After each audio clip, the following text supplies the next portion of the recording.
Last lecture में बेटा हमने ट्रांसक्रिप्शन इनिशिएशन के बारे में पढ़ा था और इनिशिएशन में प्रोकैरियोटिक और यूकैरियोटिक इनिशिएशन में हमने क्या डिफरेंस देखा कि प्रोकैरियोटिक इनिशिएशन में इनिशिएशन फैक्टर का काम सिग्मा फैक्टर करता है जो कि उसके आरएनए पॉलीमरेज का ही पार्ट है।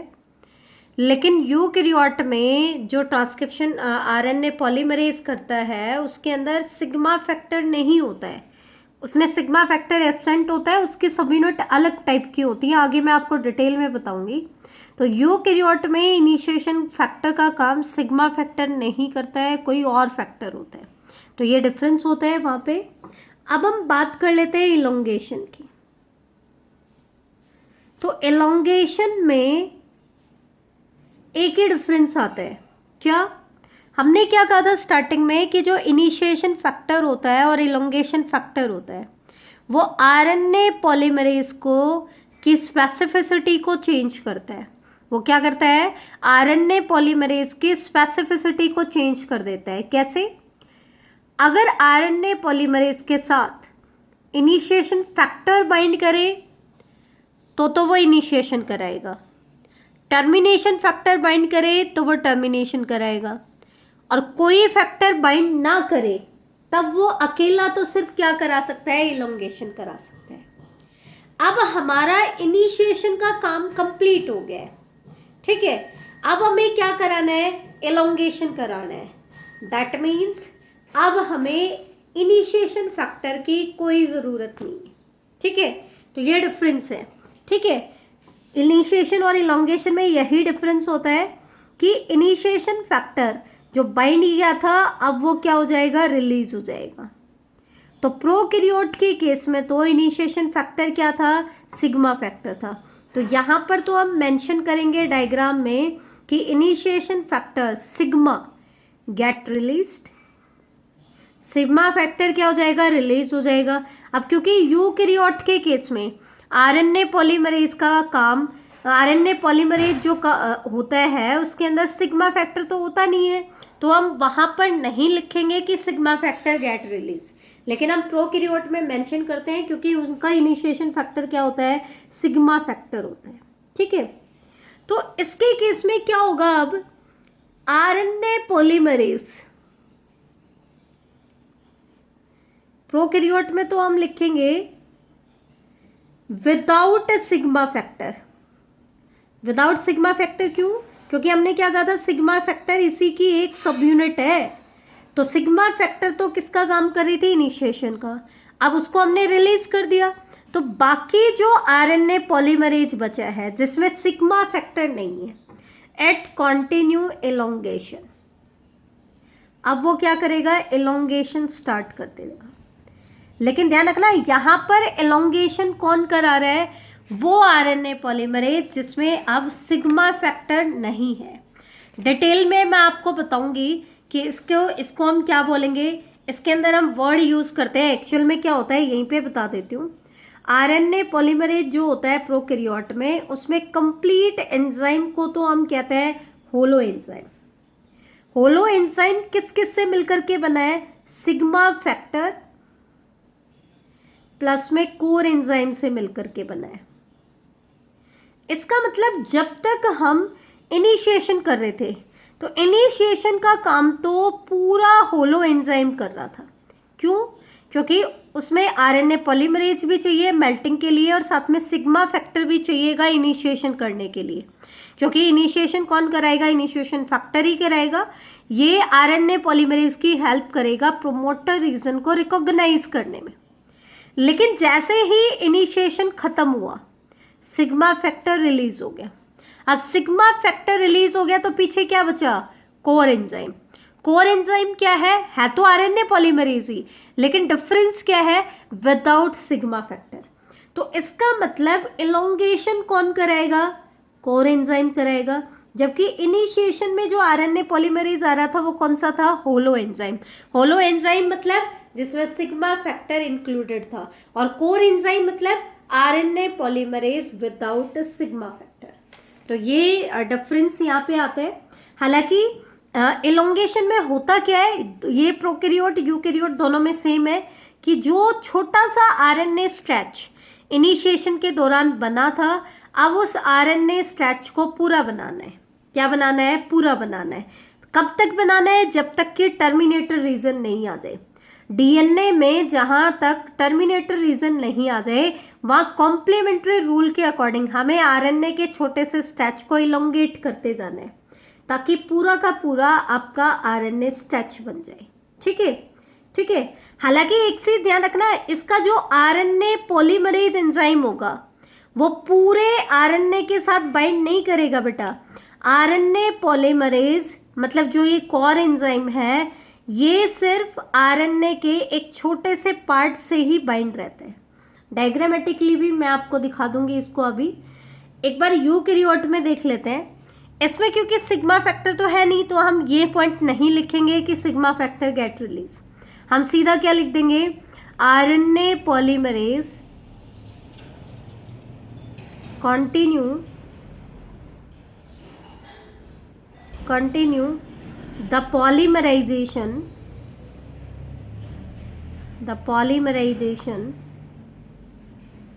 of ribonucleotide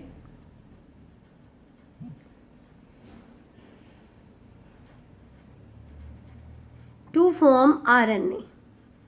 अब आरएनए पॉलीमरेज इनमें क्या करेगा? पॉलीमराइजेशन को कंटिन्यू कर देगा। जबकि इनमें क्या था?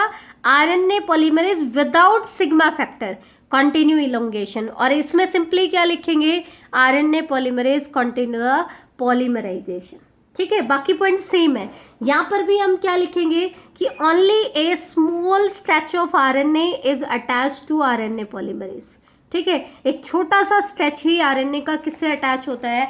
आरएनए पॉलीमरेज एंजाइम से अटैच होता है। अब मैं आपको डायग्रामेटिक डिफरेंस दिखाती हूँ कि दोनों के इलोंगेशन स्टेप में क्या डिफरेंस होता है।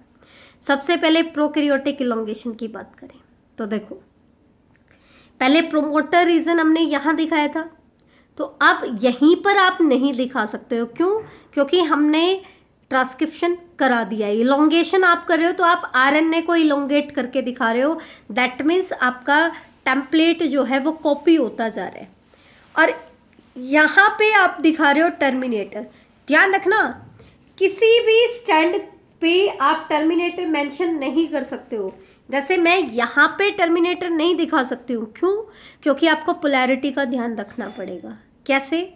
आप देखो, आप आरएनए पॉलीमरेज यहाँ बाइंड करा रहे हो, आरएनए ये बन रहा है। इसका मतलब ये आरएनए इस डीएनए के साथ कॉम्प्लीमेंटैरिटी शो कर रहा है। इसका मतलब ये आपका आरएनए डीएनए हाइब्रिड है। ये आरएनए है, कुछ एरिया में ये डीएनए के साथ हाइब्रिडाइजेशन कर रहा है, मतलब डबल स्ट्रैंडेड फॉर्म में है। बाकी का आरएनए आपका फ्री हो चुका है, पीछे का डीएनए वापस डबल स्ट्रैंडेड हो चुका है। दैट मीन्स आप इसको टेम्पलेट के तौर पर यूज कर रहे हो, इस वाले स्ट्रैंड को। और टर्मिनेटर की तरफ टेम्पलेट का कौन सा एंड होना चाहिए? 5' एंड। तो आपको इस एंड पे टर्मिनेटर दिखाना है। या तो आप दिखाते यहाँ पे, या आप दिखाओगे यहाँ, या आप दिखाओगे यहाँ। तो ध्यान रखना, जो आप टेम्पलेट यूज कर रहे हो उसका प्रोमोटर की तरफ 3' एंड होना चाहिए और टर्मिनेटर की तरफ क्या होना चाहिए? 5' एंड। डायग्राम बनाते हुए ये आपको ज़रूर ध्यान रखना है बेटा, ये मोस्ट कॉमन मिस्टेक है जो बच्चे यूजुअली कर जाते हैं।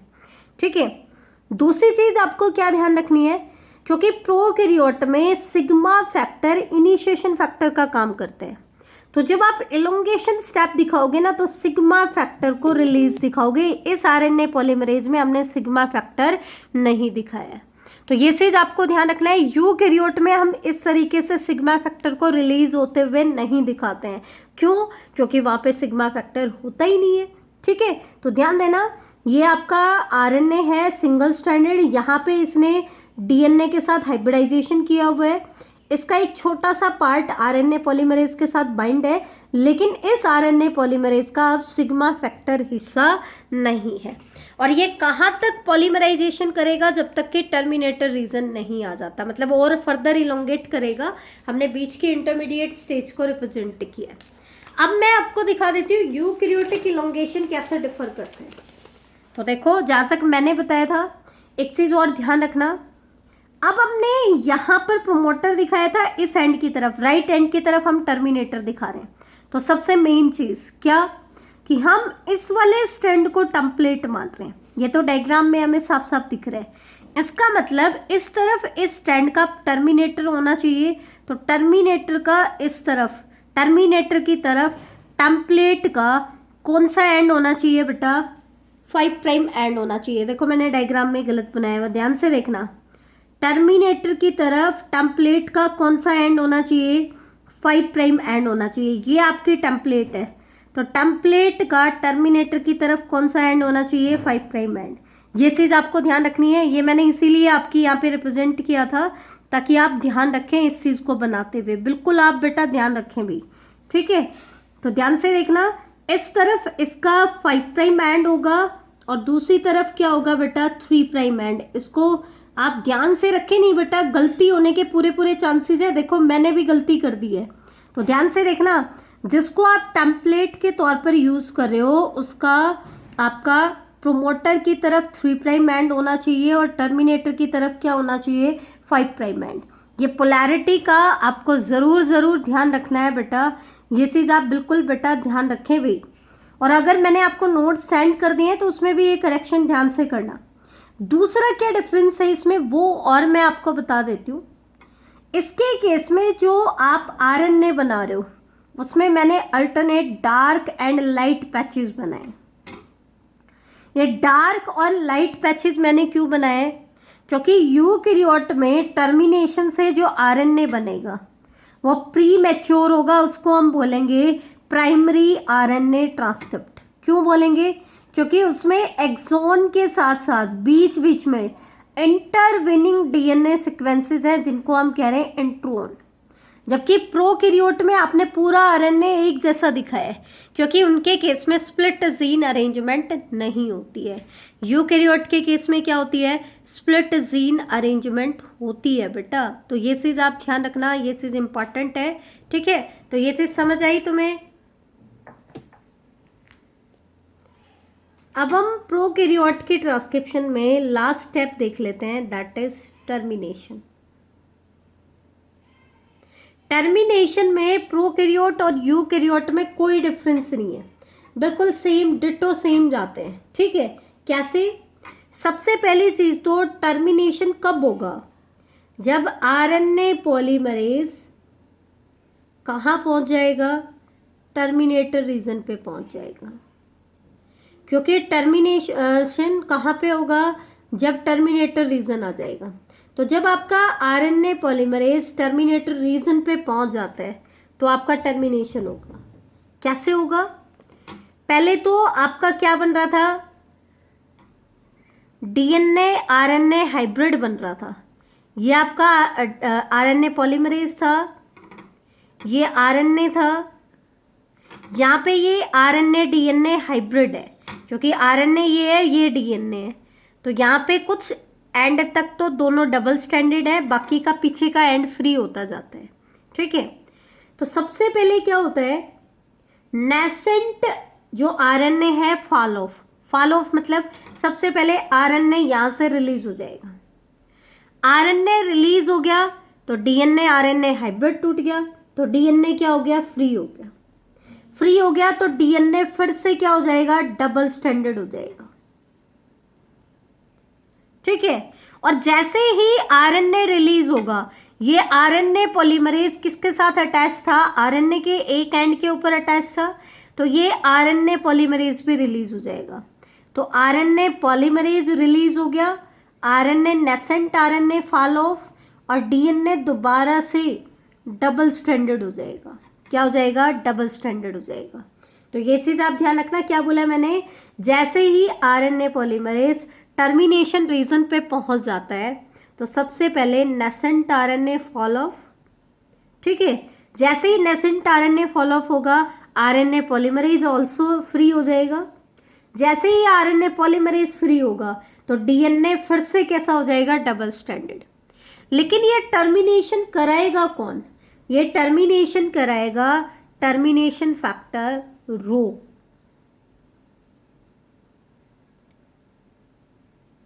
कौन कराएगा? टर्मिनेशन फैक्टर रो। अब रो क्या करेगा, आरएनए पॉलीमरेज के साथ एसोसिएट होगा, और ये एसोसिएशन कैसी होगी, ट्रांजिएंटली। ठीक है, तो ये जो टर्मिनेशन यहाँ पे हो रही है वो टर्मिनेशन कैसी हो रही है, रो डिपेंडेंट टर्मिनेशन हो रही है। कैसे टर्मिनेशन हो रही है, रो डिपेंडेंट टर्मिनेशन हो रही है। तो ये चीज़ आप ध्यान रखना। यूकैरियोटिक ट्रांसक्रिप्शन की टर्मिनेशन की अगर हम बात करें तो सेम चीज़ है। सबसे पहले नेसेंट आरएनए फॉल ऑफ, लेकिन ये नेसेंट आरएनए किसकी वजह से फॉल ऑफ हो रहा है, क्योंकि टर्मिनेशन फैक्टर अटैच हो गया है, और टर्मिनेशन फैक्टर क्या है, रो फैक्टर है। एक्चुअल में रो फैक्टर क्या करता है बेटा, आरएनए पे ही बाइंड करता है, लेकिन आरएनए पॉलीमरेज से कुछ दूरी पे। जैसे ये आरएनए पॉलीमरेज है और यहाँ पे मान लो आपका टर्मिनेटर रीजन आना है, मतलब आरएनए पॉलीमरेज टर्मिनेटर रीजन पे पहुंचने वाला है, तो ये आरएनए पे बाइंड कर जाएगा, लेकिन आरएनए पॉलीमरेज से कुछ दूरी पे। कितनी दूरी पे, कि ये आरएनए पे बाइंड करने के बाद इस पे रन करेगा किस तरफ, आरएनए पॉलीमरेज की तरफ, और इनके बीच का डिस्टेंस इतना होता है कि जब तक ये आरएनए पॉलीमरेज को कैच करे तब तक कौन सा रीजन आ जाए, टर्मिनेटर रीजन आ जाए। तो वहां पर टर्मिनेटर रीजन पे ये क्या कर देता है, टर्मिनेशन कर देता है। ठीक है, तो यहाँ पे भी सेम स्टेप। तो आपका नेसेंट आरएनए फ्री हो गया, लेकिन यहाँ पर जो नेसेंट आरएनए है वो कैसा है, नॉन फंक्शनल है। क्यों, क्योंकि उसमें एक्सोन के साथ साथ एक्सप्रेस्ड सीक्वेंस के साथ साथ नॉन एक्सप्रेस्ड सीक्वेंस भी हैं। तो प्रोकैरियोटिक ट्रांसक्रिप्शन में पोस्ट ट्रांसक्रिप्शनल मॉडिफिकेशन की ज़रूरत नहीं है। यूकैरियोट में इसके बाद एक और एडिशनल स्टेप आता है जो कि हम नेक्स्ट लेक्चर में डिस्कस करेंगे, that is post transcriptional modification. Transcription के बाद की मॉडिफिकेशन। ठीक है, और इसमें क्या क्या होगा वो मैं बता देती हूँ। सभी आरएनए में स्प्लाइसिंग होगा, और अगर हम ट्रांसक्रिप्शन से एमआरएनए बनाना चाह रहे हैं, मतलब प्रिकर्सर ऑफ एमआरएनए क्या होता है, एचएनआरएनए। अगर टर्मिनेशन से एचएनआरएनए बना है तो एक और एडिशनल स्टेप हो जाता है, that is capping and telling. ये क्यों, क्योंकि एमआरएनए के पास बायोलॉजिकल इंफॉर्मेशन है जिससे हमें प्रोटीन बनाना है, तो हम नहीं चाहते कि न्यूक्लियस एंजाइम इसके एंड को डिग्रेड करे, तो हमें उनको प्रोटेक्ट करना है। इसके लिए 5 प्राइम एंड पे हम कैप लगाते हैं, 3 प्राइम एंड पे हम टेल लगाते हैं।